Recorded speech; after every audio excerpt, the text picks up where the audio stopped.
درود و وقت همه عزیزان بخیر. مهدی هستم از جامعه فارسی زبان دوتوئر. خب بعد از حالا بخشای از ویدیوهایی که من منتشر کردم، ویدیوی آموزشی درباره کسب درآمد دلاری از تولید محتوا در سکوهای شبکه بلاکچین استیم، به مهمترین بخش در واقع این آموزش ها رسیدیم و توی این ویدیو در واقع شروع میکنیم عنوان کلی روش های کسب درآمد در سکوهای شبکه بلاکچین استیم رو که تقریبا الان 7 مورده، ولی ممکنه تو طول زمان این روش ها افزایش پیدا بکنه. من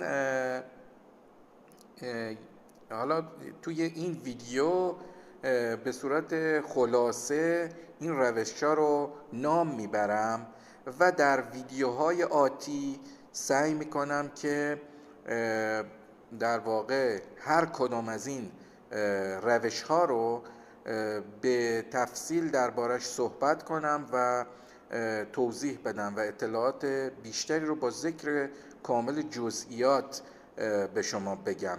با این حال اگر مواردی در آینده اضافه بشم من آپدیت میکنم و ویدیوهای جدید میدم که در اون توضیحات رو به شما میدم. خب روش های کسب درآمد در سکوهای شبکه بلاکچین استیم در حال حاضر فعلا 7 مورده که من تونستم بررسیش کنم و خود من تقریبا از 7 موردش دارم استفاده میکنم، یعنی از همه 7 مورده دارم استفاده میکنم برای کسب درآمد از تولید محتوا در شبکه بلاکچین استیم. خب اولین مورد همون جوری که مشاهده میکنید تولید و انتشار محتوا. شماره 1 تولید و انتشار محتوا در سکوهای شبکه بلاکچین استیم با استفاده از تگ KR Success و دریافت خودکار آپوت از پروفایل successgr.with.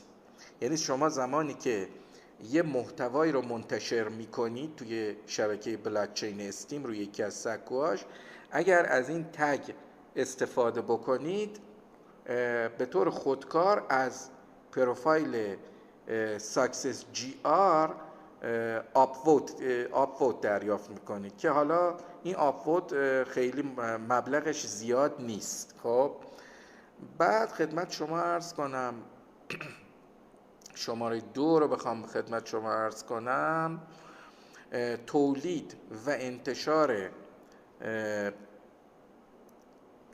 و انتشار محتوا در سکوی استیمیکس و دریافت خودکار آپوت از پروفایل stimix.org هست.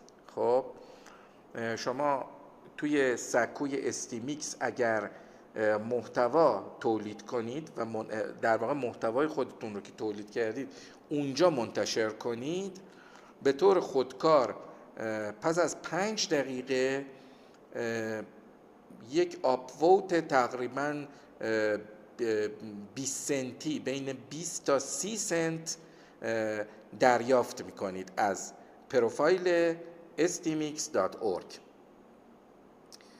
گزینه بعدی بازنشر یا اشتراک گذاری پیوند یا لینک محتوای شما در دیسکورد یه شبکه اجتماعیه مربوط به سکوی استیم پرو. استیم پرو هم یکی دیگه از سکوهای شبکه بلاکچین استیم هست، steampro.com.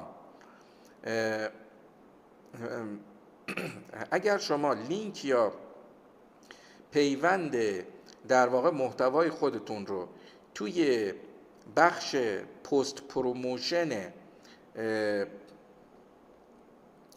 پروموشن شبکه اجتماعی یا صفحه اجتماعی دیسکورد سکوی استیم پرو قرار بدید، به صورت دستی بعد از گذر مثلا چند ساعت، بعد از گذر چند ساعت به صورت دستی آپووت تقریبا با قیمت 20 سنت، بین 20 تا 25 سنت شما دریافت میکنید از پروفایل steampro.com که مربوط به همین سکوی استیم پرو هست.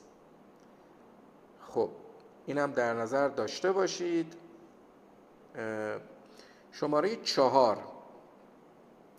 رأی دادن به برخی از پروفایل های شاهدان یا ویتنس ها. بعضی از پروفایل ها یا کیوریتور ها یا همون ارزیاب ها در شبکه بلاکچین استیم نقش شاهد یا ویتنس رو بازی میکنن و این برای پروفایل استیم احتمالاً ضروریه. شما اگر با روشی که وجود داره از طریق حالا لینکی که من بعداً دربارش صحبت میکنم در اختیار شما قرار میدم، شما میتونید به این در واقع پروفایل ها رأی بدید و به طور خودکار از اونها آپوت دریافت کنید. به صورت خودکار از اونها یه مبلغ خیلی کمی، حالا ناچیز، آپوت دریافت کنید. اینم گزینه شماره 4 بود. و حالا گزینه شماره 5، خطرپذیری سرمایه گذاری، یعنی ریسک سرمایه گذاری رو بپذیرید و رمز ارز استیم استیک کنید یا قفل کنید توی کیف پولتون. رمز ارز استیم رو قفل کنید. به استیم قفل شده یا استیک شده میگن اسپی و بعد این اسپی ها رو توی کیف پولتون تخصیص بدید یا دلگیت کنید، اصطلاحی از به نام دلگیت کردن، به کیوریتورها یا ارزیابها. ما یه سری پروفایل داریم روی شبکه بلاکچین استیم که اینا کیوریتور یا ارزیاب هستن. کارشون اینه که محتواهای شما رو ارزیابی میکنن و در نتیجه اگر اون شرایط محتوای شما اون شرایط رو داشت، محتوای شما اون شرایط لازم رو داشت، میان به صورت خودکار محتوای شما رو آپوت میکنن. حالا شما اگر بیاین این مقدار استیمی که توی شبکه استیک کردید برای اینکه قدرت ووت و قدرت نفوذ اجتماعی خودتون رو افزایش بدید، اونو بیاین اون مقدار استیم که استیک کردین رو میاین دلگیت میکنید. یه روشی هست، الان من بعداً تو ویدیو آتی بهتون میگم. شما دلگیت میکنید یا تخصیص میدید به این ارزیاب ها یا کیوریتور ها بدون اینکه 1 سنت پول شما بدید به این ارزیاب ها. یعنی توی کیف پولتون قفل شده یا استیک شده و توی کیف پولتون استیک شده و فقط شما مثل یک حالت اشارهشون میکنید به اون ارزیاب ها. وقتی شما تخصیصشون میدی انتقال پیدا نمیکنه، توی کیف پولتون هست ولی آثارش و قدرت اون اسپیه در واقع شما واگذار کردی به کیوریتورها و هر موقع هم دلتون بخواد میتونید این واگذاری رو بردارید. موقعی که این واگذاری رو برمیدارید حدود 5 روز طول میکشه تا این اسپی هایی که شما دلگیت کردید از حالت دلگیت خارج بشه و به در واقع توی کیف پول شما به صورت حالا همون استیک شده باز به صورت آزاد قرار بگیره. البته استیک شده است. شما زمانی هم که حالا من قبلا هم گفتم ولی من حالا بعدا بازم به تفصیل درباره بند 5 یا مورد 5 صحبت خواهم کرد. خیلی قسمت مهمیه و باید شما سرمایه گذاری هم خطرپذیر کنید و ریسکش رو بپذیرید، چون ممکنه قیمت رمز ارز استیم کاهش پیدا کنه و افت کنه و سقوط کنه و شما ارزش داراییاتون کم بشه. بنابراین این خطرپذیری رو باید بپذیرید. ولی از لحاظ اینکه اطمینان، بحث اطمینان و در واقع امنیتی وجود داشته باشه، بله امنیت بالایی وجود داره و این پروژه بسیار امنه، بسیار معتبر هست و میگم 1 سنت هم شما بابت این کار به هیچ کیوریتور و پروفایلی نمیدید، شما فقط تخصیص یا دلیگیت میدین. حالا اینجا من از واژه تخصیص استفاده کردم، شاید به واژه بهتر همون وکالت دادنه. شما توی در واقع معادل فارسی وکالت دادن هم برای دلیگیت کردن مناسبه. به این صورت حالا من بعداً درباره‌اش صحبت میکنم. خب گزینه بعدی تولید و انتشار محتوای شماره 6، تولید و انتشار محتوای ویدیویی اوریجینال در سکوی اسپیم هست. بچه ها اسپیم یکی از جالبترین و عجیبترین سکوهای شبکه بلاکچین استیم به نام اسپیم یا اسپیک آن استیم هست که بعد تبدیل شده به اسپیم. با استفاده از تگ استیم ویدیو، یعنی موقعی که میخواین ویدیو رو منتشر کنید باید حتما از این تگ استفاده کنید. محتوای ویدیوی شما باید اوریجینال باشه. من قبلا بارها صحبت کردم محتواهای شما باید اوریجینال باشه، چیزی رو کپی برداری نکنید. من روزها گرفتار همین مسئله کپی رایت بودم و الان دارم تجربیات و دانش خودم رو در رابطه با کپی رایت به شما میگم. محتواتون از هوش مصنوعی استفاده نکنید. اگه میخواین استفاده کنید باید مستقیما این کارو نکرده باشید. حالا من بعداً دربارش این قضیه هم صحبت میکنم که حالا میتونید مثلا زیرنویس بذارید با هوش مصنوعی ولی نمیتونید ویدیو رو کامل با هوش مصنوعی بسازید.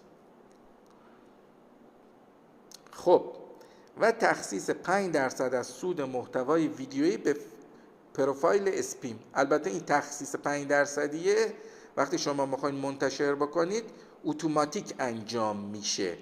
میتونیدم این تخصیصه رو ندید ولی من توصیه میکنم بدید. چرا؟ چون رو کارنامه شما تأثیر میذاره و کیوریتور بومینگ 3 شما رو آپوت میکنه بعد از گذر 12 الی 24 ساعت.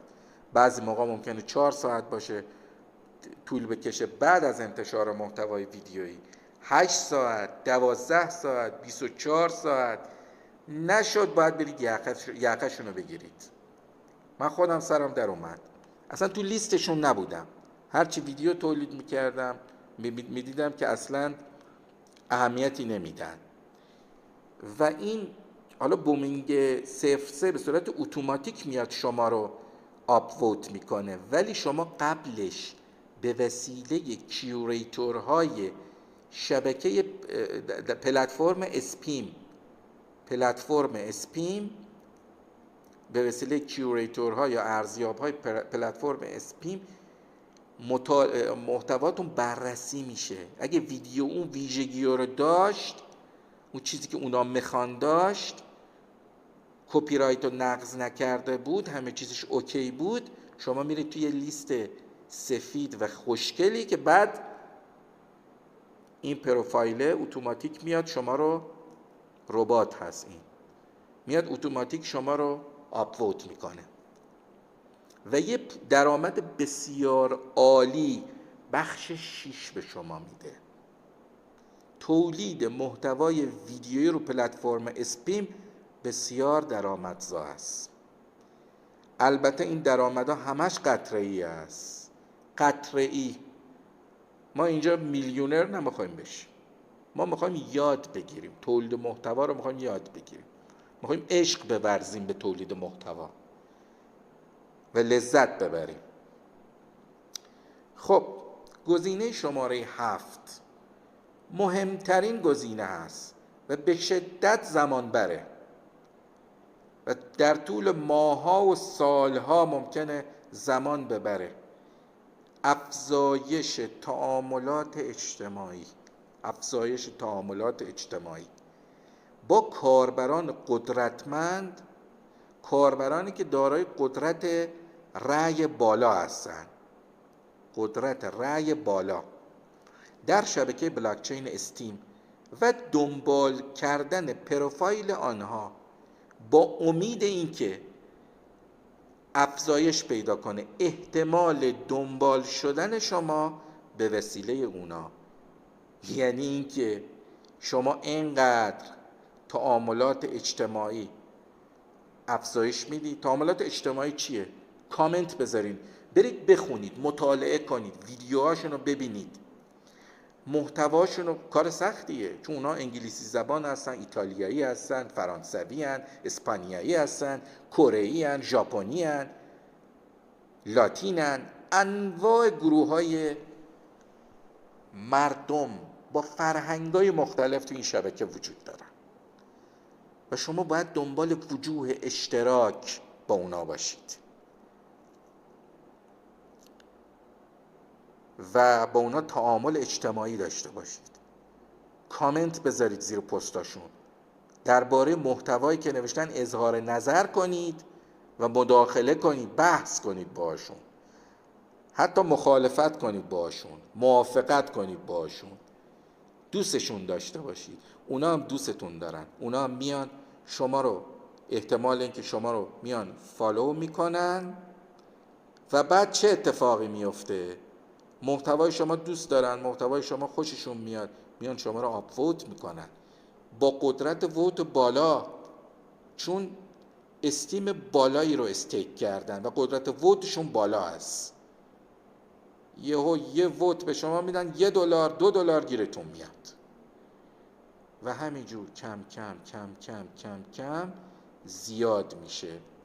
من بعداً در رابطه با، چون شما همه کارا رو که دارید انجام میدید، یک گزینه‌ای به نام رپوتیشن یا شهرت افزایش پیدا میکنه و وقتی اون گزینه یا اون مؤلفه به نام رپوتیشن یا شهرت افزایش پیدا کنه، شما هر کاری انجام بدید تو شبکه بلاکچین استیم این افزایش پیدا میکنه. در نتیجه چه اتفاقی میفته؟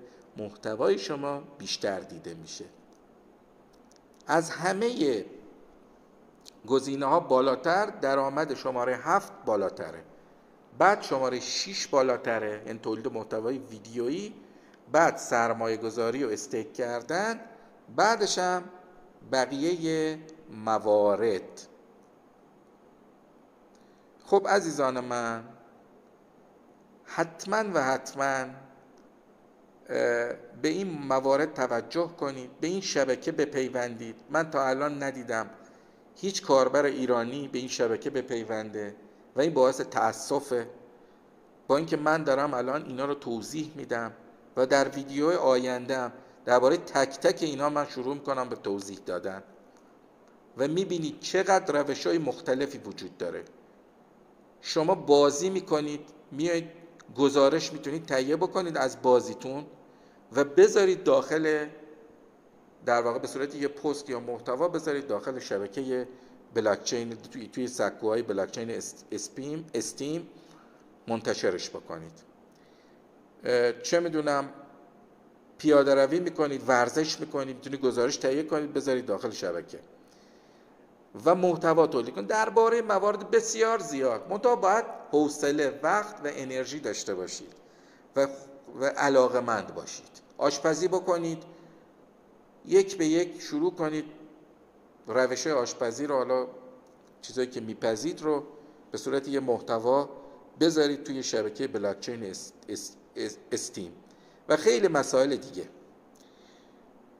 خب در اینجا این ویدیو رو من به پایان میرسونم. ویدیو هم طولانی شد، 20 دقیقه. امیدوارم بتونم واقعا آپلودش کنم. با این سرعت اینترنت اینجا واقعا وحشتناکه ولی من سعی خودم رو میکنم و این کار رو برای شما انجام میدم. دوستان تندرست و شاد و پردلار باشید. تا ویدیوی دیگر، خدا نگهدار.